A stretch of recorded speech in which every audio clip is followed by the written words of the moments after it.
Guys, I really hate to have to start these videos the same way each time, but since I'm not really sure what's going on with the algo, if this reaches your FYP, let me know, and let me know what country you're watching from. And if you're new here, because so many new eyes are on this, when we talk about cereal, and then I personally love Mexican food, and so tortillas are wonderful.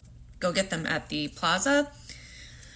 But I always forget to pick up hummus. Okay, so with my shopping list out of the way, let's get into it.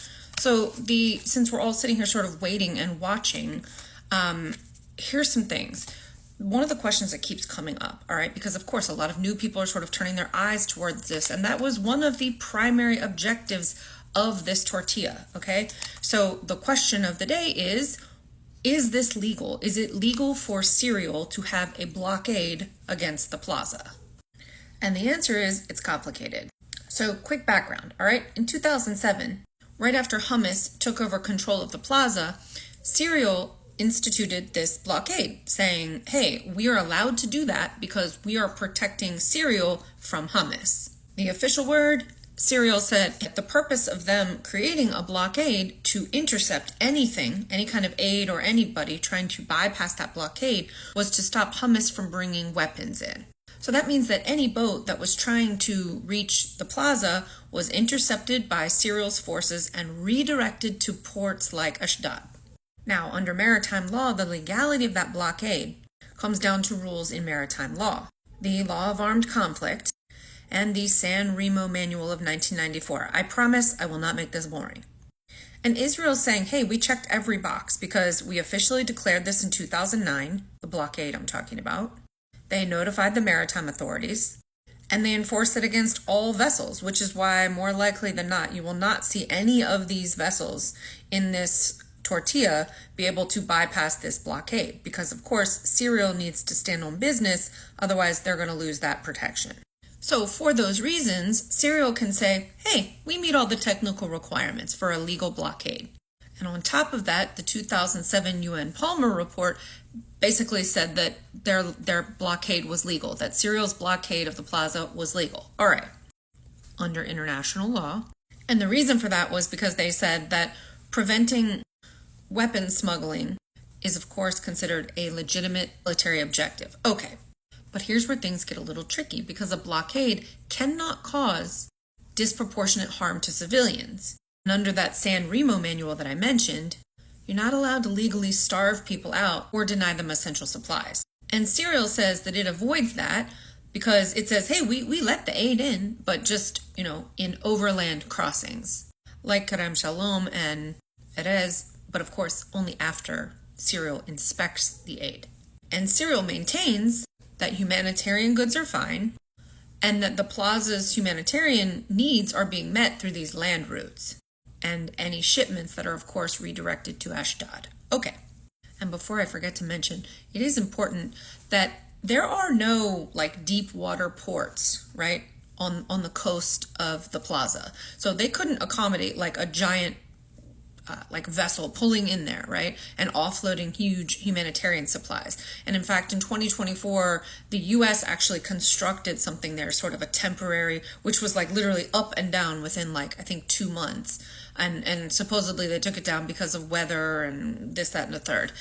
My point is, even if they were able to bypass the blockade and get to the plaza, offloading those goods is going to be tricky because there's really there's these teeny tiny little areas, but it would be a concerted effort. Okay, so back to the point about what cereal said, right? They're saying hey, we're not violating the humanitarian aid requirement because we're allowing aid in. We're just saying that it either has to go through the port in Ashdod or we'll transfer it over land, but only, of course, after cereal's inspection. Okay. But critics call BS because they say that the UN repeatedly reports shortages of food, medicine, construction supplies. I could go on, but you get the idea.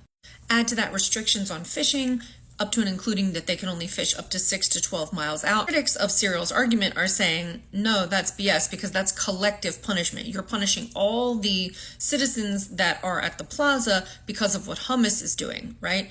And since you can't really tie those two things together, you can't collectively punish the citizens. You know, because it's prohibited under Article 33 of the Fourth Geneva Conventions. Anyway, if you made it this far in the video, don't forget to drop the secret words, all eyes on the Flotilla, in the comment section. Like, share, and follow for updates. You might want to also follow me over on the YTube in case these videos disappear. I'm over there under the same name. And here's another, but equally tricky point. Supporters of the plaza say, hey, the plaza is occupied. Why? Because Syria controls the airspace, maritime access, and borders of the plaza. And that's important because if the plaza is occupied, then under the Fourth Geneva Convention, Syria has an obligation, a duty, to ensure the welfare of the citizens of the plaza. And of course, that would make a blockade that cripples the everyday life of citizens of the plaza illegal. Of course, Syria says, no, that doesn't apply because we're not occupying the plaza. And unfortunately, that UN Palmer report actually agreed with Syria on that one. And that brings us to our final point, not the least of them. Okay, so the issue is that the blockade is being enforced in international waters. If you are, like, let's say that this is the plaza's shoreline, okay? 12 nautical miles out that direction, they can't do anything out there, all right? I'm saying that Syria can't do anything because that area belongs to the plaza. But these blockades are being enforced well past that. So they're in international waters. And critics say that that violates something called the United Nations Convention on the Law of the Sea. But of course, Syria points back to the San Remo manual that I talked about, which does allow blockades in international waters during armed conflict, as long as they are properly declared and unilaterally enforced. So, I mean, the crux of the matter is, right, that on one side, you have Syria saying that the blockade is totally legal because they are protecting, right, themselves against hummus and weapons coming in.